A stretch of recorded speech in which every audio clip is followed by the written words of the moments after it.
Hi friends, എല്ലാവർക്കും xylem P S സിയുടെ weekly current affairs സെക്ഷനിലോട്ട് സ്വാഗതം. അപ്പോൾ നമുക്ക് ഈ ആഴ്ചയിലെ പ്രധാന ആനുകാലിക വിഷയങ്ങൾ ഏതൊക്കെയാണെന്ന് നോക്കാം. അതിനു മുമ്പ് ഈ വരുന്ന LD, LP, UP എക്സാമും മറ്റ് PSC എക്സാമിനോടെല്ലാം അനുബന്ധിച്ചുകൊണ്ട് നിങ്ങൾക്കായിട്ട് സൈലം PSC ഒരു കറണ്ട് അഫയറിന്റെ റാങ്ക് ഫയൽ നമ്മൾ എന്ത് ചെയ്യുന്നു പുറത്തിറക്കിയിട്ടുണ്ട്. ഈ കഴിഞ്ഞ 2024 മാർച്ച് മാസം 31 വരെയുള്ള നമ്മൾ യൂട്യൂബിൽ പോയിട്ടുള്ളതും 2022 മുതലുള്ള എല്ലാ കറണ്ട് അഫയറും നമ്മൾ സബ്ജക്ട് ബേസ് ചെയ്തിട്ട് എന്ത് ചെയ്തിട്ടുണ്ട്, അതിനകത്ത് നമ്മൾ കൊടുത്തിട്ടുണ്ട്. അപ്പോൾ നിങ്ങൾക്ക് പഠിക്കാൻ ഏറ്റവും പ്രയോജനപ്പെടുന്ന രീതിയിലാണ് നമ്മൾ എന്ത് ചെയ്യുന്നത്, കറണ്ട് അഫയർ അറേഞ്ച് ചെയ്തിട്ടുള്ളത്. അപ്പോൾ ഈ വരുന്ന LD, LP, UP എക്സാമിന് തീർച്ചയായിട്ടും നിങ്ങൾക്ക് പ്രയോജനം ചെയ്യുന്ന ഒരു ടെക്സ്റ്റും കൂടിയായിരിക്കും ഇത്. മറ്റൊന്ന്, ഈ കഴിഞ്ഞ പ്രീവിയസ് നമ്മുടെ PSC വിളിച്ചിട്ടുള്ള എല്ലാ എക്സാമിൻ്റെ ഏകദേശ കറണ്ട് അഫയർ മാത്രമായിട്ട് നമ്മളൊരു ക്വസ്റ്റ്യൻ ബാങ്ക് തന്നെ അതിനകത്ത് ചെയ്തിട്ടുണ്ട്. നിങ്ങൾക്കത് വളരെ പ്രയോജനം ചെയ്യുന്ന ഒരു കാര്യം കൂടിയാണ്. അപ്പോൾ എന്ത് ചെയ്യുക, ടെക്സ്റ്റ് വാങ്ങിക്കുക, നന്നായിട്ട് പഠിക്കുക. ഇനി ഈ ടെക്സ്റ്റ് കേരളത്തിലെ 14 ജില്ലകളിലും ഇത് നമുക്ക് ലഭിക്കുന്നതായിരിക്കും. 14 ജില്ലകളിലെ പ്രമുഖ എല്ലാ ബുക്ക് സ്റ്റാളിൽ എന്ത് ചെയ്യുന്നുണ്ട്, ഈ പുസ്തകം നിങ്ങൾക്ക് ലഭിക്കുന്നതായിരിക്കും. അപ്പോൾ ഇനി താമസിക്കേണ്ട, പുസ്തകം വാങ്ങിക്കുക. അറിയാലോ, നമുക്ക് 20 മാർക്കിനാണ് LD കറണ്ട് അഫയർ പോകുന്നത്. നന്നായിട്ട് പഠിക്കുക. അപ്പോൾ എല്ലാവർക്കും LD എക്സാമിന് പ്രയോജനം ചെയ്യും, വാങ്ങിക്കുക. അപ്പോൾ നമുക്ക് എന്ത് ചെയ്യാം, ഈ ആഴ്ചയിലെ പ്രധാന ആനുകാലിക വിഷയങ്ങളിലോട്ട് എന്ത് ചെയ്യാം, നമുക്ക് പ്രവേശിക്കാം. നമ്മൾ ആ ദിവസം നോക്കുകയും നിയമസഭ പാസാക്കിയ എത്ര ബില്ലുകൾക്കാണ് 2024 ഏപ്രിൽ ഗവർണർ അംഗീകാരം നൽകി എന്നാണ് ക്വസ്റ്റ്യൻ. പ്രധാനപ്പെട്ട 5 ബില്ലുകൾക്ക് 2024 ഏപ്രിലിൽ കേരളത്തിലെ ഗവർണർ ആയിട്ടിരിക്കുന്ന നമ്മുടെ ആരിഫ് മുഹമ്മദ് ഖാൻ എന്ത് ചെയ്യാണ്, ഒപ്പിടുകയാണ്. അപ്പൊ എത്ര ബില്ലുകൾക്കാണ് ഗവർണർ അംഗീകാരം നൽകി എന്ന് ചോദിക്കുകയാണെങ്കിൽ എത്ര ബില്ലാണ്? 5 ബില്ലുകളാണ്. ആ 5 ബില്ല് ഏതൊക്കെയെന്ന് ജസ്റ്റ് നോക്കാം. 1, ഭൂപതിവ് നിയമ ഭേദഗതി ബില്ല്. 2, നെൽവയൽ തണ്ണീർത്തട നിയമ ഭേദഗതി ബില്ല്. 3, ക്ഷീരകർഷക ക്ഷേമനിധി ഭേദഗതി ബില്ലുണ്ട്. 4, സഹകരണ സംഘം നിയമ ഭേദഗതി ബില്ല് വന്നിട്ടുണ്ട്. 5, അബ്കാരി നിയമ ഭേദഗതി ബില്ലാണ്. അപ്പോൾ എത്ര ബില്ലുകൾക്കാണ് അദ്ദേഹം അംഗീകാരം നൽകിയെന്ന് ചോദിച്ചാൽ എത്ര ബില്ലുകളാണ്? 5 ബില്ലുകളാണ്. ഇതിനെപ്പറ്റി ഡീറ്റെയിൽ ആയിട്ട് നമുക്ക് എന്ത് ചെയ്യാം, ക്ലാസ്സിൽ നമുക്ക് പഠിക്കാവുന്നതാണ്. അപ്പോൾ 5 ബില്ലുകൾ ജസ്റ്റ് ഒന്ന് എന്ത് ചെയ്യുക, ഒന്ന് ഓർത്ത് വെച്ചേക്കുക. ഒരുപക്ഷെ നമ്മളോട് ചോദിക്കുക അംഗീകാരം ലഭിക്കാത്ത ബില്ലുകൾ ഏത് എന്ന് വേണമെങ്കിൽ നമുക്ക് ഒരുപക്ഷെ എന്ത് ചെയ്യാം, ക്വസ്റ്റ്യൻ പ്രതീക്ഷിക്കാം. അല്ലെങ്കിൽ താഴെ തന്നിരിക്കുന്നവയിൽ ഏതിനൊക്കെയാണ് അംഗീകാരം നൽകി എന്ന് വേണമെങ്കിലും നമ്മളോട് എന്ത് ചെയ്യാം, ചോദിക്കാം. അപ്പോൾ നിയമസഭ പാസ്സാക്കിയിരുന്ന ബില്ലാണ് 2024 ഏപ്രിലിൽ ആര് അംഗീകാരം നൽകുന്നു? ഗവർണർ അംഗീകാരം നൽകുന്നു. കേരളത്തിലെ നിലവിലെ ഗവർണർ നമുക്കറിയാം ആരാണ്? ആരിഫ് മുഹമ്മദ് ഖാനാണ്. അദ്ദേഹം ഏത് സ്റ്റേറ്റ് എന്ന് വരെ PSC ചോദിച്ചായിരുന്നു. ഉത്തർപ്രദേശ് സ്വദേശിയാണ് ആരിഫ് മുഹമ്മദ് ഖാൻ. രണ്ടാമത്തെ ക്വസ്റ്റ്യൻ നോക്കിയേ, കേന്ദ്ര കാലാവസ്ഥാ നിരീക്ഷണ കേന്ദ്രം ഉഷ്ണതരംഗം പ്രഖ്യാപിച്ച കേരളത്തിലെ ആദ്യ ജില്ല ഏതെന്നാണ്? കേന്ദ്ര കാലാവസ്ഥാ നിരീക്ഷണ കേന്ദ്രം ഉഷ്ണതരംഗം പ്രഖ്യാപിച്ച കേരളത്തിലെ ആദ്യ ജില്ല ചോദിക്കുകയാണെങ്കിൽ ഏതാണ്? പാലക്കാട് ജില്ലയാണ്. കാര്യം പാലക്കാട് ജില്ലയിൽ ഈ കഴിഞ്ഞ ആഴ്ചകളിലെല്ലാം 41-ൽ കൂടുതൽ 41.8 ഡിഗ്രി അവസാനം റിപ്പോർട്ട് ചെയ്തു. അത്രയും ചൂട് രേഖപ്പെടുത്തിയിരിക്കുകയാണ് പാലക്കാട് ജില്ലയിൽ. അപ്പോൾ കേന്ദ്ര കാലാവസ്ഥാ നിരീക്ഷണ കേന്ദ്രം ഉഷ്ണതരംഗം പ്രഖ്യാപിച്ച കേരളത്തിലെ ആദ്യത്തെ ജില്ല, കേരളത്തിലെ ഏറ്റവും കൂടുതൽ ചൂട് ലഭിക്കുന്ന അല്ലെങ്കിൽ അനുഭവപ്പെടുന്ന ജില്ല ചോദിച്ചു കഴിഞ്ഞാലും പാലക്കാട് ജില്ലയിലാണ്. ആ പാലക്കാട് ജില്ലയിലാണ് എന്ത് ചെയ്യുന്നത്, കേന്ദ്ര കാലാവസ്ഥാ നിരീക്ഷണ കേന്ദ്രം ഉഷ്ണതരംഗം പ്രഖ്യാപിക്കുന്നത്. ശരി, അടുത്തൊരു ക്വസ്റ്റ്യൻ നോക്കിയോളൂ. 18ാമത് ലോകസഭാ തെരഞ്ഞെടുപ്പിൽ കേരളത്തിലെ പോളിംഗ് ശതമാനം എത്രയെന്നാണ്? 18ാമത് ലോകസഭാ തെരഞ്ഞെടുപ്പിൽ കേരളത്തിന്റെ പോളിംഗ് ശതമാനം വന്ന റിപ്പോർട്ടിൽ ഏറ്റവും അവസാനം 71.27% നൽകിയിരിക്കുന്നത്. എത്രയാണ്? 71.27% നൽകിയിരിക്കുന്നത്. അപ്പോൾ നമുക്കറിയാം 18ാമത് ലോകസഭാ തെരഞ്ഞെടുപ്പ് 2024 ഏപ്രിൽ മാസം 26-ാം തീയതിയായിരുന്നു. ഏറ്റവും കൂടുതൽ വോട്ട് രേഖപ്പെടുത്തിയത് ഏത് ഏത് നിയമസഭാ മണ്ഡലം എന്ന് ചോദിക്കുകയാണെങ്കിൽ ഏതാണ് അത്? ഏറ്റവും കൂടുതൽ വോട്ട് രേഖപ്പെടുത്തിയ ലോകസഭാ മണ്ഡലം ഏതെന്ന് ചോദിക്കുകയാണെങ്കിൽ വടകരയാണ്. ഏറ്റവും കൂടുതൽ പോളിംഗ് ശതമാനം ഏർപ്പെടുത്തിയത് വടകരയാണ്. വടകര കോഴിക്കോട് ജില്ലയിലെ വടകരയിലാണ് ഏറ്റവും കൂടുതൽ എന്ത് ചെയ്യുന്നത്, ലോകസഭാ തെരഞ്ഞെടുപ്പിൽ പോളിംഗ് ശതമാനം ഏർപ്പെടുത്തിയ കേരളത്തിലെ ലോകസഭാ മണ്ഡലം ചോദിക്കുകയാണെങ്കിൽ ഏതാണ്? വടകരയാണ്. അപ്പോൾ 18ാമത് ലോകസഭാ തെരഞ്ഞെടുപ്പിൽ കേരളത്തിലെ പോളിംഗ് ശതമാനം എത്രയെന്ന് ചോദിച്ചാൽ എത്രയാണ്? 71.27%. ഇനിയൊരു പുരസ്കാരമാണ്. 2024 ആശാൻ യുവകവി പുരസ്കാരം ലഭിച്ച വ്യക്തി ആരെന്നാണ്?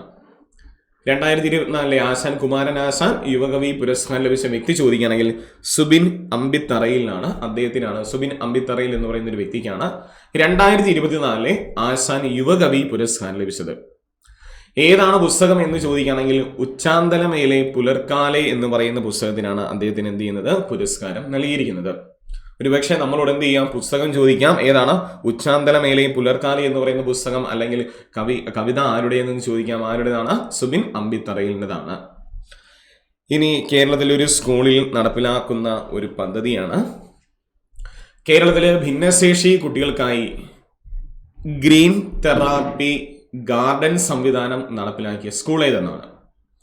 കേരളത്തിലെ ഭിന്നശേഷി കുട്ടികൾക്കായിട്ട് ഗ്രീൻ തെറാപ്പി ഗാർഡൻ സംവിധാനം നടപ്പിലാക്കിയ സ്കൂൾ ചോദിക്കുകയാണെങ്കിൽ ഏതാണ്?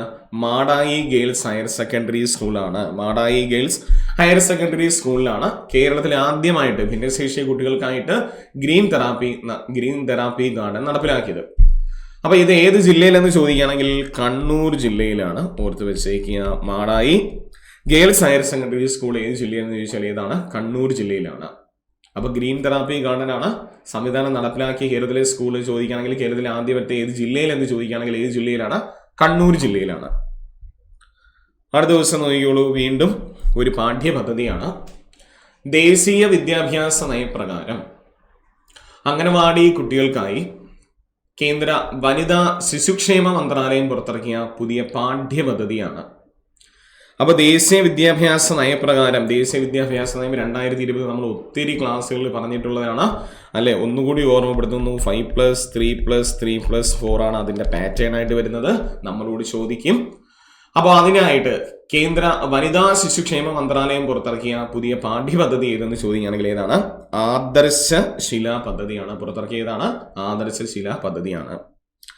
ഇനി ഒരു പാലമാണ്. കടലിന് മേലെ നിർമ്മിച്ച മറ്റൊരു പാലമാണ്. ഇതിലെ ആദ്യത്തെ വെർട്ടിക്കൽ ലിഫ്റ്റ് റെയിൽ പാലം ബന്ധിപ്പിക്കുന്നത്, ഇന്ത്യയിലെ തന്നെ ആദ്യത്തെ വെർട്ടിക്കൽ ലിഫ്റ്റ് റെയിൽ പാലം ബന്ധിപ്പിക്കുന്നത് രാമനാഥപുരം രാമേശ്വരം തമ്മിലാണ് ബന്ധിപ്പിക്കുന്നത്. ഏത് മുതലാണ്? രാമനാഥപുരം രാമേശ്വരം 2 സ്ഥലങ്ങളെയാണ് ബന്ധിപ്പിക്കുന്നത്. ഇത് 2022 ഡിസംബർ മാസം 23-നാണ് ഇതിന്റെ പണി ആരംഭിച്ചു. പൂർത്തീകരിക്കുകയാണ്. അപ്പൊ രാമനാഥപുരം രാമേശ്വരം നമുക്കറിയാം തമിഴ്നാടിലാണ് വരുന്നത്. തമിഴ്നാട് സ്റ്റേറ്റിലാണ് എന്ത് ചെയ്യുന്നത്? ഇത് വരുന്നത്. അപ്പൊ ഇന്ത്യയിലെ ആദ്യത്തെ വെർട്ടിക്കൽ ലിഫ്റ്റ് റെയിൽ പാലം ബന്ധിപ്പിക്കുന്നത് എവിടെയെന്ന് ചോദിക്കുകയാണെങ്കിൽ അത് രാമനാഥപുരം രാമേശ്വരം തമ്മിലാണ് ബന്ധിപ്പിക്കുന്നത്. അടുത്ത നോക്കിക്കോളൂ. ISPS ആണ്. International ship and port facility security ആണ്. International ship and port facility security code ലഭിച്ചതിന് ശേഷം ബേപ്പൂർ തുറമുഖത്തെത്തുന്ന ആദ്യ വിദേശ വിനോദയാത്രാ കപ്പൽ ഏതെന്നാണ് ക്വസ്റ്റ്യൻ. നമുക്ക് കേരളത്തിൽ പ്രധാനമായിട്ടും 4 തുറമുഖങ്ങൾക്കാണ് എന്ത് ചെയ്യുന്നത്? ISPS പദവി ലഭിക്കുന്നത്. നമ്മൾ ക്ലാസ്സിൽ വിഴിഞ്ഞം പോർട്ടിനെ പറ്റി പഠിക്കുന്ന സമയത്ത് നമ്മൾ ക്ലാസ്സിൽ അതിനെപ്പറ്റി പറഞ്ഞതാണ് അല്ല. ഏതൊക്കെയാണ്? ഒന്ന് നമ്മൾ പറഞ്ഞു അഴീക്കൽ പറഞ്ഞു. പിന്നെ പറയുന്നത് നമ്മൾ ബേപ്പൂരാണ്. പിന്നെ കൊല്ലം പറഞ്ഞായിരുന്നു. പിന്നെ വിഴിഞ്ഞം അല്ലെ. അപ്പൊ international ship and port facility securities ആണ് അല്ലെ, ISPS. ആ കോഡ് ലഭിച്ച കേരളത്തിലെ പ്രധാനപ്പെട്ട 4 തുറമുഖം കൂടിയാണിത്. അതിൽ ബേപ്പൂർ തുറമുഖത്തെത്തുന്ന ആദ്യ വിദേശ വിനോദയാത്രാ കപ്പൽ ചോദിക്കുകയാണെങ്കിൽ അതിന്റെ പേര് ലോഹൻക എന്നാണ്. അതിന്റെ പേര് എന്താണ്? ലോഹൻകയാണ്. US ആസ്ഥാനമായിട്ടുള്ള ഒരു കപ്പലാണ് ലോഹൻക എന്ന് പറയുന്നത്. അതെവിടെയാണ്? ബേപ്പൂർ തുറമുഖത്ത് എത്തിയിരിക്കുകയാണ്. ക്വസ്റ്റ്യൻ ജസ്റ്റ് ഒന്ന് ഓർത്ത് വെച്ചേക്കുക. നമ്മളോട് എന്ത് ചെയ്യാം? ചോദിക്കാവുന്ന ഒരു ക്വസ്റ്റ്യൻ കൂടിയാണ്. ഇനി മറ്റൊരു പ്രധാനപ്പെട്ട ഒരു ക്വസ്റ്റ്യനാണ്. ഗുജറാത്തിലെ കച്ചിൽ നിന്നും ഗവേഷകർ കണ്ടെത്തിയ ഏറ്റവും വലിയ പാമ്പിൻ്റേതെന്ന് കരുതുന്ന ഫോസിലിന് നൽകിയിരിക്കുന്ന പേരെന്തെന്നാണ്? ഗുജറാത്തിലെ കച്ചിൽ നിന്നും ഗവേഷകർ കണ്ടെത്തിയ ഏറ്റവും വലിയ പാമ്പിൻ്റേതെന്ന് കരുതുന്ന ഫോസിലിന് നൽകിയിരിക്കുന്ന പേരാണ് വാസുകി ഇൻഡിക്കസ് എന്നാണ്. നൽകിയിരിക്കുന്ന പേരെന്താണ്? വാസുകി ഇൻഡിക്കസ് എന്നാണ് നൽകിയിരിക്കുന്നത്. പേര് വാസുകി ഇൻഡിക്കസ് എന്നാണ്. അതേ ഗുജറാത്തിലെ കച്ചിൽ നിന്ന് നമ്മൾ എന്ത് ചെയ്യുന്ന ഒരു സംസ്കാരത്തിന്റെ അവശിഷ്ടങ്ങൾ കണ്ടെടുക്കുകയാണ് അല്ലേ. ഈ കഴിഞ്ഞ ആഴ്ച 2024 ഏപ്രിലില് 1500 വർഷം പഴക്കമുള്ള ഹാരപ്പൻ വാസസ്ഥലം കണ്ടെത്തിയ ഇന്ത്യൻ പ്രദേശം ഏതെന്നാണ്. ഹാരപ്പൻ വാസസ്ഥലം കണ്ടെത്തിയ ഇന്ത്യൻ പ്രദേശം ഏതെന്ന് ചോദിക്കുകയാണെങ്കിലും അത് ഗുജറാത്തിലെ കച്ചാണ്. സ്റ്റേറ്റ് ഗുജറാത്താണ്. ഗുജറാത്തിലെ കച്ചിൽ നിന്നാണ് എന്ത് ചെയ്യുന്നത്, ഹാരപ്പൻ വാസസ്ഥലം കണ്ടെത്തിയിരിക്കുന്നത്. ഏകദേശം 5200 വർഷം പഴക്കമുണ്ട് എന്നാണ് അവർ നൽകിയിരിക്കുന്ന റിപ്പോർട്ട് ഇതിനകത്ത്. ഇനി മറ്റൊരു പ്രധാനപ്പെട്ട ഒരു ക്വസ്റ്റ്യൻ ആണ്. 2024 ക്യാൻസർ കോശങ്ങൾക്കെതിരായ ആന്റിബോഡി ഉൽപാദനം വർദ്ധിപ്പിക്കാവുന്ന സിന്തറ്റിക് ആന്റിജൻ വികസിപ്പിച്ച ഇന്ത്യൻ സ്ഥാപനം ഏതെന്നാണ്. 2024 ക്യാൻസർ കോശങ്ങൾക്കെതിരായ ആന്റിബോഡി ഉൽപാദനം വർദ്ധിപ്പിക്കാവുന്ന സിന്തറ്റിക് ആന്റിജൻ വികസിപ്പിച്ച ഇന്ത്യൻ സ്ഥാപനം ചോദിക്കുകയാണെങ്കിൽ ഇന്ത്യൻ ഇൻസ്റ്റിറ്റ്യൂട്ട് ഓഫ് സയൻസ് ആണ്, അല്ലെ? നമുക്കറിയാം ബാംഗ്ലൂർ ആസ്ഥാനമായിട്ട് പ്രവർത്തിക്കുന്ന ഇന്ത്യൻ ഇൻസ്റ്റിറ്റ്യൂട്ട് ഓഫ് സയൻസ് ആണ് എന്ത് ചെയ്യുന്നത്, 2024 ക്യാൻസർ കോശങ്ങൾക്കെതിരെയുള്ള ആന്റിബോഡി ഉൽപാദനം വർദ്ധിപ്പിക്കാവുന്ന സിന്തറ്റിക് ആന്റിജൻ എന്ത് ചെയ്യുന്നത്, വികസിപ്പിക്കുന്നത്. Indian institute of science 1909 HJ ഭാവയാണ് എന്ത് ചെയ്യുന്നത്, രൂപീകരിക്കുന്നത്, അല്ലെ? ഹോമിർ ജഹാംഗീർ ഭാവയാണ് ഇത് രൂപീകരിക്കുന്നത്. അടുത്ത ദിവസം നമുക്ക് നോക്കാം. ഇന്ത്യൻ നാവികസേനയുടെ ഉപമേധാവിയായി ചുമതലയേൽക്കുന്ന വ്യക്തിയാണ്. കഴിഞ്ഞ ആഴ്ച നമ്മൾ ഇന്ത്യൻ നാവികസേനയുടെ മേധാവിയായിട്ട്, അല്ലെ, ആര് നമ്മൾ ചുമതലയേറ്റു? DK ത്രിപാഠി ചുമതലയേറ്റായിരുന്നു നാവികസേന മേധാവിയായിട്ട്. ഇന്ന് ഇന്ത്യൻ നാവികസേനയുടെ ഉപമേധാവിയായി ചുമതലയേൽക്കുന്ന വ്യക്തി ചോദിക്കുകയാണെങ്കിൽ കൃഷ്ണസ്വാമിനാഥൻ എന്ന് പറയുന്ന ഒരു വ്യക്തിയാണ് എന്ത് ചെയ്യുന്നത്, ഇന്ത്യൻ നാവികസേനയുടെ ഉപമേധാവിയായി ചുമതലയേറ്റ വ്യക്തി ചോദിക്കുകയാണെങ്കിൽ ആരാണ്? കൃഷ്ണ സ്വാമിനാഥനാണ്. ഇനി മറ്റൊരു നിയമനമാണ്, ഏതാണ്? NSG ആണ്. ദേശീയ സുരക്ഷാ സേനയുടെ, അല്ലെ, നാഷണൽ സെക്യൂരിറ്റി ഗാർഡ്സിന്റെ മേധാവിയായി ചുമതലയേറ്റ വ്യക്തി ചോദിക്കുകയാണെങ്കിൽ നളിൻ പ്രഭാത് ആണ്. ക്വസ്റ്റ്യൻ എന്ത് ചെയ്യാം, ഒന്ന് ഓർത്ത് വെച്ചേക്കുക. നളിൻ പ്രഭാത് ദേശീയ സുരക്ഷാ സേനയുടെ മേധാവിയായി ചുമതലയേറ്റ വ്യക്തി ചോദിക്കുകയാണെങ്കിൽ ആരാണ്? നളിൻ പ്രഭാത് ആണ്. അപ്പോൾ NSG നമുക്കറിയാം നാഷണൽ സെക്യൂരിറ്റി ഗാർഡാണ് NSG. 1985 എന്ത് ചെയ്യുന്നത്, NSG രൂപീകരിക്കുന്നത്. അതില് മേധാവിയായിട്ട് ചുമതലയേറ്റ വ്യക്തി ചോദിക്കുകയാണെങ്കിൽ ആരാണ്? നളിൻ പ്രഭാതാണ്. വീണ്ടും ഒരു നിയമനമാണ്. ആർട്ടിഫിഷ്യൽ ഇന്റലിജൻസ് കമ്പനിയും ChatGPTയും, അല്ലെ, അവരുടെ ഓപ്പൺ എയുടെ ഇന്ത്യയിലെ ആദ്യത്തെ ജീവനക്കാരിയായി ചുമതലയേറ്റ വ്യക്തി ആരെന്നാണ്. ക്വസ്റ്റ്യൻ ഒന്നുകൂടി പറയുന്നു. ആർട്ടിഫിഷ്യൽ ഇന്റലിജൻസ് കമ്പനിയും ChatGPTയുടെ നിർമ്മാതാവുമായ ഓപ്പൺ എയുടെ ഇന്ത്യയിലെ ആദ്യത്തെ ജീവനക്കാരിയായി ചുമതലയേറ്റ വ്യക്തി ചോദിക്കുകയാണെങ്കിൽ പ്രഗ്യാ മിശ്രയാണ്. പ്രഗ്യാ മിശ്ര പബ്ലിക് അഫയേഴ്സ് ആണ് അവരെന്ത് ചെയ്യുന്നത്, കൈകാര്യം ചെയ്യുന്നത്. പ്രഗ്യാ മിശ്രയാണ്. ഈ പേര് എന്ത് ചെയ്യുക, ഒന്ന് ഓർത്ത് വെച്ചേക്കുക, പ്രഗ്യാ മിശ്ര. ഇനി മറ്റൊരു നിയമനമാണ്. 2024 ഇന്തോനേഷ്യയിൽ UN-ന്റെ റെസിഡന്റ് കോഓർഡിനേറ്ററായി നിയമിതയായ ഇന്ത്യൻ വംശജ ആരെന്നാണ്. ക്വസ്റ്റ്യൻ ഒരിക്കൽ കൂടി വായിക്കുന്നു. 2024 ഇന്തോനേഷ്യയില് UN-ന്റെ റെസിഡന്റ് കോഓർഡിനേറ്ററായി ചുമതലയേറ്റ ഇന്ത്യൻ വംശജ ആരെന്ന് ചോദിക്കുകയാണെങ്കിൽ ഗീത സഭർവാലാണ്. ചുമതലയേറ്റ വ്യക്തി ആരാണ്? ഗീത സഭർവാലാണ്. അപ്പൊ ഗീത സഭർവാലാണ് ഇന്തോനേഷ്യയിലെ UN-ന്റെ റെസിഡന്റ് കോഓർഡിനേറ്ററായിട്ട് നിയമിതനായ ഇന്ത്യൻ വംശജ. അടുത്ത RBIയുമായി ബന്ധപ്പെട്ട ഒരു ക്വസ്റ്റ്യൻ ആണ്.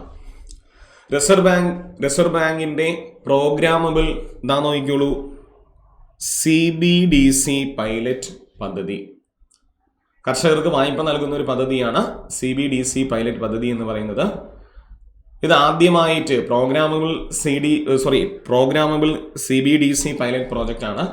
ആ പ്രോജക്റ്റ് ആദ്യമായിട്ട് നടപ്പിലാക്കിയ ബാങ്ക് ചോദിക്കുകയാണെങ്കിൽ ഇൻഡസ്ഇൻഡ് ബാങ്ക് ആണ് എന്ത് ചെയ്യുന്നത്, ആദ്യമായിട്ട് നടപ്പിലാക്കുന്നത്. കർഷകർക്ക് അല്ലാതെ വായ്പകൾ നൽകുന്നുണ്ട്. പക്ഷേ റിസർവ് ബാങ്കിന്റെ പ്രോഗ്രാമുകൾ അതിൽ CBDCയില് പൈലറ്റ് പ്രോജക്റ്റിൽ ആദ്യമായിട്ട് നടപ്പിലാക്കി ചോദിക്കുകയാണെങ്കിൽ ഏതാണ്? ഇൻഡസ്ഇൻഡ് ബാങ്ക് ആണ് എന്ത് ചെയ്യുന്നത്, ആദ്യമായിട്ട് നടപ്പിലാക്കിയിരിക്കുന്നത്. ഇനി ഒരു റിപ്പോർട്ടാണ്. വേൾഡ് മെറ്റീരിയോളജിക്കൽ ഓർഗനൈസേഷന്റെ ഗ്ലോബൽ ക്ലൈമറ്റ് 2023 റിപ്പോർട്ട് പ്രകാരം പ്രകൃതി ദുരന്ത മേഖലയിൽ 1ാം സ്ഥാനത്ത് നിൽക്കുന്ന ഭൂപ്രദേശം ഏതെന്നാണ്. ഒന്നുകൂടി വായിക്കുന്നു. World meteorological organisation global climate 2023 report പ്രകാരം പ്രകൃതി ദുരന്ത മേഖലയിൽ 1ാം സ്ഥാനത്ത് നിൽക്കുന്ന ഭൂപ്രദേശം ചോദിക്കുകയാണെങ്കിൽ അത് നമ്മുടെ ഏഷ്യൻ രാജ്യമാണ്. ഏഷ്യൻ ആണ് എന്ത് ചെയ്യുന്നത്, പ്രകൃതി ദുരന്ത മേഖലയിൽ 1ാം സ്ഥാനം നിൽക്കുന്നത്. ഏഷ്യയിൽ റിപ്പോർട്ടിൽ 80% കൂടുതലും വെള്ളപ്പൊക്കം എന്നാണ് പറയുന്നത്. വെള്ളപ്പൊക്കം. നമ്മളോട് അങ്ങനെയും ക്വസ്റ്റ്യൻ വരാം. കൂടുതൽ ഉണ്ടായിരിക്കുന്ന ദുരന്തം വെള്ളപ്പൊക്കമാണോ, അല്ലെങ്കിൽ മണ്ണിടിച്ചിലാണോ, മറ്റെന്തെങ്കിലും ദുരന്തമാണോ എന്നൊക്കെ ചോദിക്കാം. വെള്ളപ്പൊക്കമാണ്. അവരുടെ റിപ്പോർട്ട് പ്രകാരം 80% എന്താണ് ഏഷ്യൻ മേഖലയിൽ വെള്ളപ്പൊക്കമാണ് പറയുന്നത്. നമ്മൾ ഈ റിപ്പോർട്ട് മുന്നേ നമ്മൾ കേട്ടിട്ടുള്ളതായിരുന്നു. നമ്മൾ എന്ത് ചെയ്യുന്നു, മിസൈലുകൾ ആദ്യമായിട്ട് എന്ത് ചെയ്യണം, ഫിലിപ്പൈൻസിന് കൈമാറിയിരിക്കുകയാണ്. 2024 ഏപ്രിൽ ഇന്ത്യ ബ്രഹ്മോസ് മിസൈലുകൾ കയറ്റുമതി ചെയ്ത രാജ്യം ചോദിച്ചു കഴിഞ്ഞാൽ ഏതാണ്? ഫിലിപ്പൈൻസ് ആണ്, അല്ലേ? അപ്പോൾ നമ്മൾ ബ്രഹ്മോസ് മിസൈൽ എന്ത് ചെയ്യണം, കയറ്റുമതി തുടങ്ങിയിരിക്കുന്നു. കയറ്റുമതി ചെയ്ത രാജ്യം ചോദിച്ചു കഴിഞ്ഞാൽ ഏത് രാജ്യത്താണ് നമ്മൾ കയറ്റുമതി ചെയ്യുന്നത്? ഫിലിപ്പൈൻസിലാണ് നമ്മൾ കയറ്റുമതി ചെയ്യുന്നത്. ഇനി ശ്രീലങ്കയിൽ ഇറാൻ നടത്തിയ ഒരു ജലവൈദ്യുത പദ്ധതിയാണ്. ഇറാൻ സഹായത്തോടെ ശ്രീലങ്കയിൽ നിർമ്മിച്ച ജലവൈദ്യുത പദ്ധതി ചോദിക്കുകയാണെങ്കിൽ ഉമാ ഓയ ജലവൈദ്യുത പദ്ധതിയാണ്. ഉമാ ഓയ ജലവൈദ്യുത പദ്ധതിയാണ് എന്ത് ചെയ്യുന്നത്? ഇറാൻ സഹായത്തോടെ ശ്രീലങ്കയിൽ നിർമ്മിച്ച ജലവൈദ്യുത പദ്ധതി. അപ്പോൾ ഏത് രാജ്യത്തിന്റെ സഹായത്തോടെയാണ് ഉമാ ഓയ ജലവൈദ്യുത പദ്ധതി ശ്രീലങ്കയിൽ നിർമ്മിച്ചു എന്ന് ചോദിക്കുകയാണെങ്കിൽ ഇറാൻ ആയിരിക്കും. അതൊന്ന് ഓർത്ത് വെച്ചേക്കുക. ചൈന ഓപ്ഷനിൽ നമുക്ക് തരാവുന്നതാണ്. കുറേ കാര്യങ്ങൾ കഴിഞ്ഞതിന് മുമ്പിലത്തെ വർഷങ്ങൾ ഉൾപ്പെടെയുള്ള വർഷങ്ങളിൽ കൂടുതൽ പ്രോജക്റ്റ് എന്ത് ചെയ്യുന്നത്, ചൈന എന്ത് ചെയ്യുന്നത്, ശ്രീലങ്കയിൽ നടത്തുന്നുണ്ട്. അപ്പോൾ നമ്മളോട് എന്ത് ചെയ്യാം, അങ്ങനെ ഒരു ജലവൈദ്യുത പദ്ധതി, ഈ പദ്ധതി തന്നിട്ട് ഉമാ ഓയ ജലവൈദ്യുത പദ്ധതി ഏത് രാജ്യത്തിന്റെ സഹായത്തോടെയാണ് ശ്രീലങ്കയിൽ നടപ്പിലാക്കുന്നത് എന്ന് ചോദിച്ചാൽ ഏതാണ്? ഇറാന്റെ സഹായത്തോടെയാണ്. ഒന്ന് ഓർത്ത് വെച്ചേക്കുക. അടുത്തൊരു വേദിയാണ് 2024 50ാമത് G7 ഉച്ചകോടിക്ക് വേദി നമ്മൾ നേരത്തെ പഠിച്ചതാണ്. ഇറ്റലിയിലാണ്, ഇറ്റലിയിലെ പൂഗ്ലിയാണ്. പക്ഷേ കഴിഞ്ഞ ആഴ്ച ഒരു റിപ്പോർട്ടുണ്ട്, അവിടെ ഇന്ത്യൻ പ്രധാനമന്ത്രി നരേന്ദ്രമോദിക്ക് ക്ഷണം ലഭിച്ചിരിക്കുന്നു എന്നാണ്. 2024 50ാമത് G7 ഉച്ചകോടിക്ക് പൂഗ്ലിയിൽ ഇന്ത്യൻ പ്രധാനമന്ത്രിക്ക് എന്ത് ചെയ്യാണ്? ക്ഷണം ലഭിച്ചിരിക്കുകയാണ്. അപ്പോൾ എന്ത് ചെയ്യുക, ഒന്ന് ഓർത്ത് വെച്ചേക്കുക. 50ാമത് G7 ഉച്ചകോടിക്ക് വേദിയായത് ഏത് രാജ്യം ചോദിക്കുകയാണെങ്കിൽ ഇറ്റലിയാണ്. ഇറ്റലിയിലെ പൂഗ്ലിയിലാണ് എന്ത് ചെയ്യുന്നത്? 50ാമത് G7 ഉച്ചകോടി നടക്കുന്നത്. ഇനി വീണ്ടും ഒരു വാക്സിന്റെ പരീക്ഷണമാണ്. ലോകത്തിലെ ആദ്യത്തെ സ്കിൻ ക്യാൻസർ വാക്സിൻ പരീക്ഷണം നടത്തിയ രാജ്യം ഏതെന്നാണ്. ലോകത്തിലെ ആദ്യത്തെ തന്നെ സ്കിൻ ക്യാൻസർ പരീക്ഷണം നടത്തിയ രാജ്യം ചോദിക്കുകയാണെങ്കിൽ ഏതാണ്? അത് UK ആണ്. UK ആണ്. അപ്പോൾ ആ വാക്സിൻ പരീക്ഷണം നടത്തി ഏകദേശം റിസൾട്ടും ഓക്കെ എന്നാണ് UK റിപ്പോർട്ടിൽ. അപ്പോൾ എന്ത് ചെയ്യുക, ഒന്ന് ഓർത്ത് വെച്ചേക്ക്. ഏത് രാജ്യം എന്ന് ഓർക്കുക. ലോകത്തിലെ ആദ്യത്തെ സ്കിൻ ക്യാൻസർ വാക്സിൻ പരീക്ഷണം നടത്തിയ രാജ്യം ചോദിക്കുകയാണെങ്കിൽ ഏതാണ്? അത് UK ആണ്. അടുത്ത വീണ്ടും ഒരു റാങ്കിങ് ആണ്. Stockholm international peace research institute report 2023 പ്രകാരം, അല്ലെ? സ്വീഡന്റെ ക്യാപിറ്റലാണ് സ്റ്റോക്ക്ഹോം. അപ്പോൾ Stockholm international peace research institute 2023 report പ്രകാരം ലോകത്തിലെ ഏറ്റവും കൂടുതൽ സൈനിക ആവശ്യങ്ങൾക്കായിട്ട് പണം ചെലവഴിക്കുന്ന രാജ്യം, അതിൽ 1ാം സ്ഥാനം വന്നിരിക്കുന്നത് അമേരിക്കയാണ്. 1ാം സ്ഥാനത്ത് ഏത് രാജ്യം എന്ന് ചോദിച്ചു കഴിഞ്ഞാൽ അമേരിക്കയാണ്. അവിടെ 2ാം സ്ഥാനം ചോദിച്ചു കഴിഞ്ഞാൽ ചൈന 2ാം സ്ഥാനത്തും, 3ാം സ്ഥാനത്ത് റഷ്യയും, 4ാം സ്ഥാനത്ത് ഇന്ത്യയും ആയിട്ടുണ്ട്. അപ്പോൾ ഇന്ത്യയുടെ സ്ഥാനം ചോദിക്കുകയാണെങ്കിൽ എത്രയാണ്? 4ാം സ്ഥാനമാണ്. ഇന്ത്യയുടെ സ്ഥാനം ചോദിച്ചു കഴിഞ്ഞാൽ എത്രാം സ്ഥാനമാണ്? ഇത് 4ാം സ്ഥാനമാണ് വന്നിരിക്കുന്നത്. ഓക്കെ. അപ്പോൾ Stockholm international peace research institute report 2023 പ്രകാരം ഇന്ത്യയുടെ സ്ഥാനം ചോദിക്കുകയാണെങ്കിൽ എന്തിനാണ്? സൈനിക ആവശ്യങ്ങൾക്കായിട്ട് പണം ചെലവഴിക്കുന്നതിൽ ഇന്ത്യയുടെ സ്ഥാനം ചോദിച്ചാൽ 4ാം സ്ഥാനം. 1ാം സ്ഥാനം ചോദിക്കുകയാണെങ്കിൽ ആരാണ്? അമേരിക്കയാണ്. ഇനി ഒരു അടിയന്തരാവസ്ഥയാണ്. 2024 ഏപ്രിൽ ഊർജ പ്രതിസന്ധിയെ തുടർന്ന് അടിയന്തരാവസ്ഥ പ്രഖ്യാപിച്ച രാജ്യം ഏതെന്നാണ്, അല്ലെ? ഇക്വഡോറിൽ ഈ വർഷം നടക്കുന്ന 2ാമത്തെ അടിയന്തരാവസ്ഥയാണ്. ആദ്യ അടിയന്തരാവസ്ഥ അവർ ജാനുവരിയിലായിരുന്നു. ജാനുവരിയിൽ ഇക്വഡോറിൽ അടിയന്തരാവസ്ഥ ഉണ്ടായിരുന്നു. ഇപ്പൊ ഊർജ പ്രതിസന്ധിയെ തുടർന്ന് അടിയന്തരാവസ്ഥ പ്രഖ്യാപിച്ച രാജ്യം ചോദിക്കുകയാണെങ്കിൽ ഏതാണ്? ഇക്വഡോറാണ്. ഇക്വഡോറിന്റെ ക്യാപിറ്റൽ ക്വിറ്റോയാണ്. ഒന്ന് ഓർത്ത് വെച്ചേക്കുക. 2024 അപ്പോൾ ഊർജ പ്രതിസന്ധിയെ തുടർന്ന് അടിയന്തരാവസ്ഥ പ്രഖ്യാപിച്ച രാജ്യം ഇക്വഡോറാണ്. ഇനി ഒരു സൈനിക മിസൈൽ വിക്ഷേപിച്ച രാജ്യമാണ്.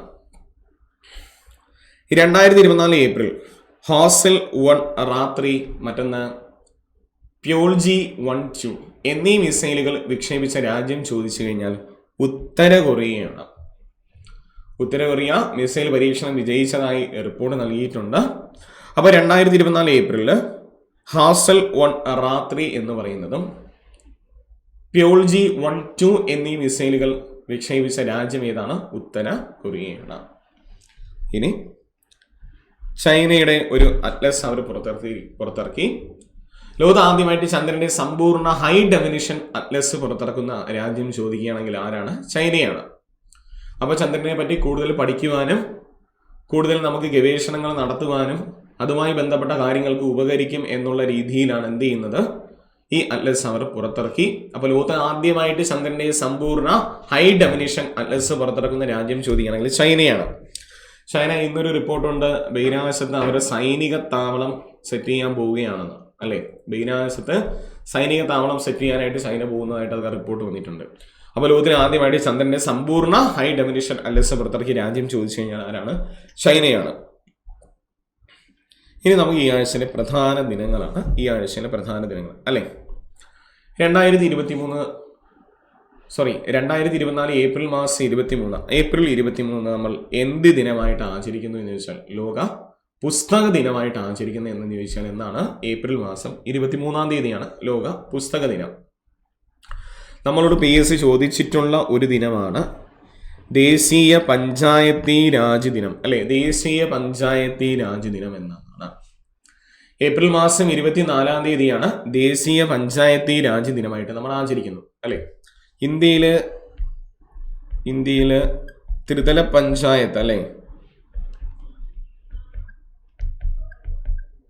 ഇന്ത്യയിൽ ത്രിതല പഞ്ചായത്ത് സംവിധാനം വരുന്നത് 1993 ഏപ്രിൽ മാസം 24 തീയതിയും നമുക്കത് കേരളത്തിൽ വരുന്നത് 1994 ഏപ്രിൽ മാസം, അല്ലേ, 23 തീയതിയാണ് കേരളത്തിൽ ത്രിതല പഞ്ചായത്ത് വരുന്നത്. അപ്പോൾ ഏപ്രിൽ മാസം 24 നമ്മൾ ദേശീയ പഞ്ചായത്തി രാജ് ദിനമായിട്ട് നമ്മൾ എന്ത് ചെയ്യുന്നു? ആചരിക്കുന്നു. 2024 ദേശീയ പഞ്ചായത്തി രാജ് ദിനത്തിന്റെ പ്രമേയം ചോദിച്ചു കഴിഞ്ഞാൽ പഞ്ചായത്തി രാജ് സമഗ്ര വികസനത്തിനായി സ്ത്രീകളെ ശാക്തീകരിക്കുക എന്നാണ്. സ്ത്രീ ശാക്തീകരണമാണ് പഞ്ചായത്തി രാജിന്റെ നമ്മുടെ ഇപ്പോഴത്തെ തീം. എന്താണ്? സ്ത്രീ ശാക്തീകരണം. സമഗ്ര വികസനത്തിനായിട്ട് സ്ത്രീ ശാക്തീകരിക്കുക എന്നുള്ളതാണ് നമ്മുടെ ഇപ്പോഴത്തെ തീം. ഇനി മറ്റൊരു വാരമാണ് ഏപ്രിൽ മാസം 24 മുതൽ ഏപ്രിൽ മാസം 30 വരെ ലോക പ്രതിരോധ കുത്തിവയ്പ് വാരമായിട്ട് നമ്മൾ ആചരിക്കുകയാണ്. അപ്പോൾ ഏപ്രിൽ മാസം 24 മുതൽ ഏപ്രിൽ മാസം 30 വരെ എന്ത് ചെയ്യുന്നു? നമ്മൾ ലോക പ്രതിരോധ കുത്തിവയ്പ് വാരമായിട്ട് നമ്മൾ എന്ത് ചെയ്യാണ്? ആചരിക്കുകയാണ്. ഇനി ഏപ്രിൽ 25 PSC ചോദിച്ച മറ്റൊരു ദിനമാണ് ലോക മലേറിയ ദിനം, അല്ലെ?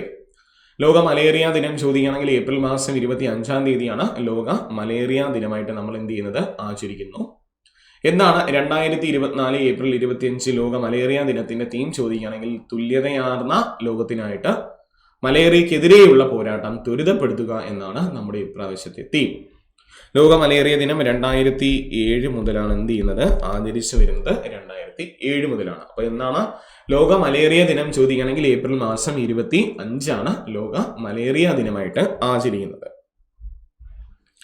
ഈ ആഴ്ചയിൽ ഒരു പ്രധാന വിയോഗമാണ് 2024 അന്തരിച്ച ഇന്ത്യൻ സൈക്കോ അനാലിസിസിന്റെ പിതാവ് എന്നറിയപ്പെടുന്ന വ്യക്തി ആരാണ്? ഒരുപക്ഷെ നമുക്ക് GK-യിൽ ഇങ്ങനെ ഒരു ക്വസ്റ്റ്യൻ ഉണ്ടായിരിക്കും, ഇന്ത്യൻ സൈക്കോ അനാലിസിസിന്റെ പിതാവ് എന്നറിയപ്പെടുന്ന വ്യക്തി ആരെന്നായിരിക്കും. അദ്ദേഹം അന്തരിച്ചു 2024 ഏപ്രിലിന്. ആരാണ്? സുധീർ കാക്കർ എന്ന് പറയുന്ന ഒരു വ്യക്തിയാണ് എന്ത് ചെയ്യുന്നത്? അന്തരിച്ചിരിക്കുന്നത്. നമുക്ക് ഈ ആഴ്ചയിലെ പ്രധാന കായികത്തിലോട്ട് പ്രവേശിക്കാം. 2024 ഏപ്രിലിൽ വിരമിച്ച ഇന്ത്യൻ സ്ക്വാഷ് കായിക താരം ആര് എന്നാണ്, അല്ലെ? നമ്മൾ ക്ലാസ്സിൽ പറഞ്ഞതാണ് 2022 കോമൺവെൽത്ത് ഗെയിംസുമായി ബന്ധപ്പെട്ട് മെഡൽ നേടിയ ഒരു വ്യക്തിയും കൂടിയാണ് സൗരവ് ഘോഷാൽ. അദ്ദേഹം എന്ത് ചെയ്യുന്നു? വിരമിക്കുകയാണ്. 2024 ഏപ്രിൽ വിരമിച്ച ഇന്ത്യൻ സ്ക്വാഷ് കായിക താരം ആരെന്ന് ചോദിക്കുകയാണെങ്കിൽ ആരാണ്? സൗരവ് ഘോഷാൽ. 2022 കോമൺവെൽത്ത് ഗെയിംസിൽ ദീപിക പള്ളിക്കലും സൗരവ് ഘോഷാലും പങ്കെടുത്ത് അവർക്ക് മെഡൽ ലഭിച്ചതെല്ലാം നമ്മൾ ക്ലാസ്സിൽ ചർച്ച ചെയ്തതാണ്. അപ്പോൾ തീർച്ചയായിട്ടും സൗരവ് ഘോഷാൽ ഏതാണ് കായിക ഇനം എന്ന് ചോദിക്കുകയാണെങ്കിൽ ഏതാണ്? അത് സ്ക്വാഷ് ആണ് കായിക ഇനം. ഇനി അടുത്തൊരു ക്വസ്റ്റ്യൻ നോക്കിയുള്ളൂ. 2024 ഏഷ്യൻ അണ്ടർ 20 അത്ലറ്റിക് ചാമ്പ്യൻഷിപ്പിന്റെ വേദി എവിടെയെന്നാണ്? 2024 ഏഷ്യൻ അണ്ടർ 20 അത്ലറ്റിക് ചാമ്പ്യൻഷിപ്പിന്റെ വേദി ചോദിക്കുകയാണെങ്കിൽ എവിടെയാണ്? ദുബായ് ആണ് വേദിയായിരിക്കുന്നത്. ദുബായിലാണ്. ഇനി ഒരു അംബാസിഡർ ചുമതലയേറ്റതായിട്ടാണ് 2024 ഏപ്രിൽ നടക്കുന്ന T20 പുരുഷ ലോകകപ്പിന്റെ ബ്രാൻഡ് അംബാസിഡറായി നിയമിതനായ വ്യക്തി ആരെന്നാണ് അല്ലേ.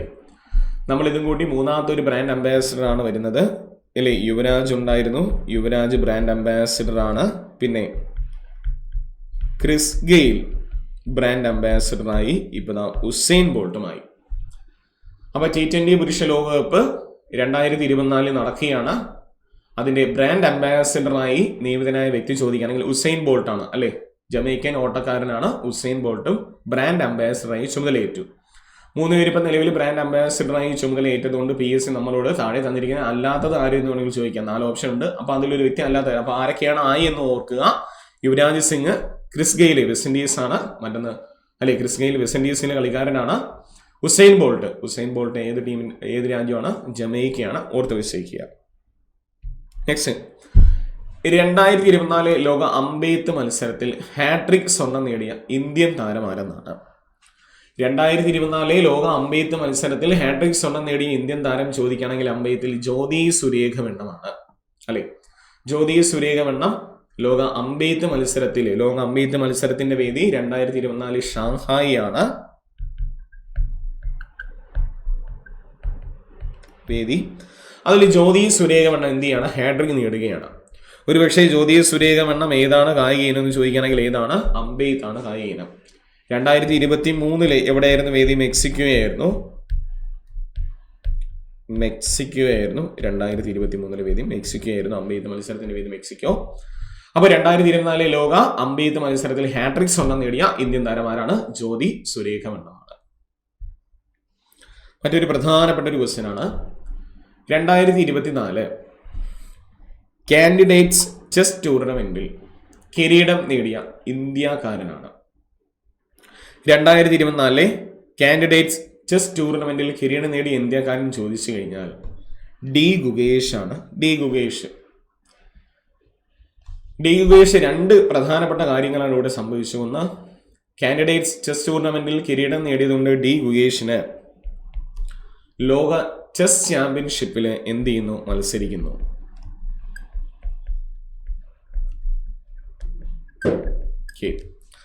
അപ്പൊ ലോക ചെസ് ചാമ്പ്യൻഷിപ്പിൽ മത്സരിക്കുന്ന രണ്ടാമത്തെ ഇന്ത്യക്കാരൻ ചോദിച്ചു കഴിഞ്ഞാൽ ഡി ഗുഗേഷ് ആണ്. രണ്ടാമത്തെ ഇന്ത്യക്കാരൻ ഡി ഗുഗേഷ് ആണ്. ഒന്നാമത് ആരാണ്? വിശ്വനാഥൻ ആനന്ദാണ്. ലോക ചെസ് ചാമ്പ്യൻഷിപ്പിൽ പങ്കെടുക്കുന്നത് ആദ്യം വിശ്വനാഥ് ആനന്ദാണ്. 2 ഡി ഗുഗേഷ് ആണ്. ഡി ഗുഗേഷ് രണ്ടുപേരും തമിഴ്നാട് സ്വദേശികൾ തന്നെയാണ്. വിശ്വനാഥ് ആനന്ദനും ഡി ഗുഗേഷും തമിഴ്നാട് സ്വദേശിയാണ്. ഡി ഗുഗേഷിന്റെ മറ്റൊരു പ്രത്യേകത നമ്മൾ പഠിച്ചിട്ടുണ്ട്. എന്താണ്? ഗ്രാൻഡ് മാസ്റ്റർ പദവി ലഭിക്കുന്ന ഏറ്റവും പ്രായം കുറഞ്ഞ ഇന്ത്യക്കാരനായിരുന്നു ഡി ഗുഗേഷ് അല്ലേ. ഗ്രാൻഡ് മാസ്റ്റർ പദവി ലഭിക്കുന്ന ഏറ്റവും പ്രായം കുറഞ്ഞ ഇന്ത്യക്കാരനായിരുന്നു ഡി ഗുഗേഷ്. ഇന്ത്യക്കാരനായിരുന്നു. ഗ്രാൻഡ് മാസ്റ്റർ പദവി ലഭിക്കുന്ന ഏറ്റവും പ്രായം കുറഞ്ഞ വ്യക്തി അഭിമന്യു മിശ്രയാണ്. അഭിമന്യു മിശ്ര USA സ്വദേശിയാണ്. അഭിമന്യു മിശ്ര. അപ്പൊ 2024 കാൻഡിഡേറ്റ്സ് ചെസ് ടൂർണമെന്റ് വേദിയായിരുന്നത് കാനഡയിലാണ്. അതിൽ കിരീടം നേടിയ ഇന്ത്യക്കാരൻ ചോദിക്കുകയാണെങ്കിൽ ഡി ഗുഗേഷ് ആണ്. ഡി ഗുഗേഷ് ആ ഗെയിംസിൽ 7ാമത്തെ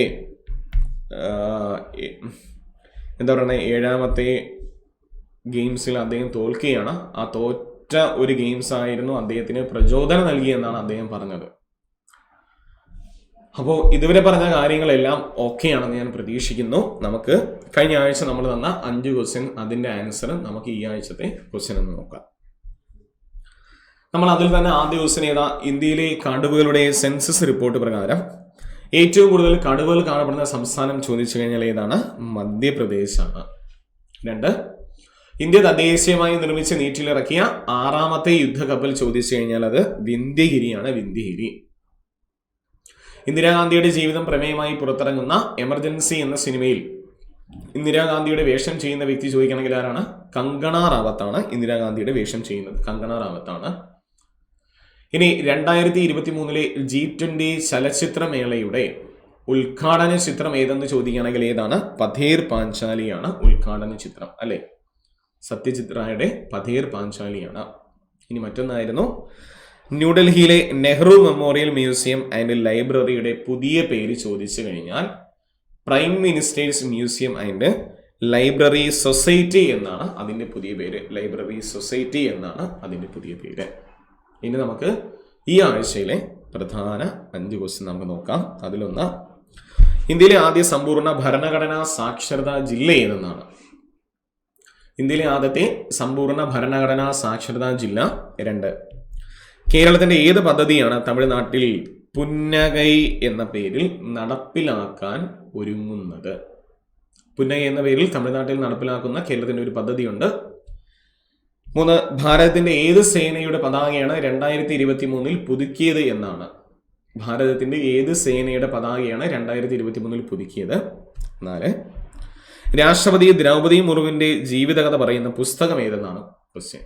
നമ്മുടെ നിലവിലെ രാഷ്ട്രപതിയായ ദ്രൗപദി മുർമുവിന്റെ ജീവിതകഥ പറയുന്ന പുസ്തകം ഏതെന്നാണ്.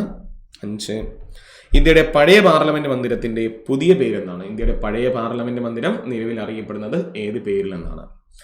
അപ്പൊ ഈ 5 ക്വസ്റ്റ്യൻ എന്ത് ചെയ്യുക, ഒന്ന് ആൻസർ ചെയ്തേക്കുക. പിന്നെ നമ്മൾ ആ ടെക്സ്റ്റിന്റെ കാര്യം നമ്മൾ പറഞ്ഞായിരുന്നു, വാങ്ങിക്കുക. നിങ്ങൾക്ക് ഏറ്റവും പ്രയോജനം ചെയ്യുന്ന രീതിയിലാണ് ടെക്സ്റ്റ് പുറത്തിറക്കിയിരിക്കുന്നത്. അത് നിങ്ങൾക്ക് പ്രയോജനം ചെയ്യുക തന്നെ ചെയ്യും. അപ്പോൾ നന്നായിട്ട് പഠിക്കുക. നമ്മുടെ LD LP UP final lap നമ്മൾ ബാച്ച് ഓൺലൈനിൽ പോകുന്നുണ്ട്. ക്വസ്റ്റ്യൻസ് മാത്രം 10,000 ക്വസ്റ്റ്യൻസ് മാത്രം വർക്ക് ചെയ്തുകൊണ്ടാണ് നമ്മളിത് പോകുന്നത്. ജോയിൻ ചെയ്യാൻ താല്പര്യമുള്ള എന്ത് ചെയ്യുക, ജോയിൻ ചെയ്യുക. അപ്പോൾ എല്ലാവർക്കും all the best. Thank you.